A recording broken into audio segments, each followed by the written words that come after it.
હોય જો શ્રદ્ધાનો વિષય તો અહીંયા પુરાવાની ક્યાં જરૂર છે।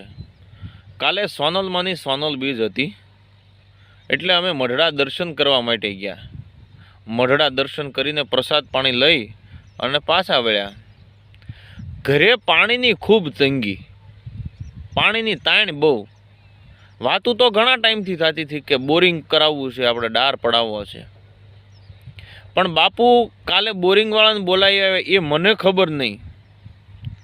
એ અહીંયા ઘરે જે કાંઈ કર્યું એને એ મને કાંઈ ખબર નહોતી। હું તો મઢડા ગયેલો હતો અને મારા ઘરથી હું લગભગ 50-100 કિલોમીટર દૂર હતો। ત્યારે ફોન આવ્યો કે પાણી ખૂબ થયું છે, પુષ્કળ પાણી થયું છે, ધાર વસૂટી છે। ત્યારે મને ઓલું ગીત યાદ આવ્યું, હું જ્યારે ગાડીમાં વગાડતો હતો કે માગ્યા પહેલાં તે સોનુબાઈ માત અમને આપી દીધું, હજી સુના નથી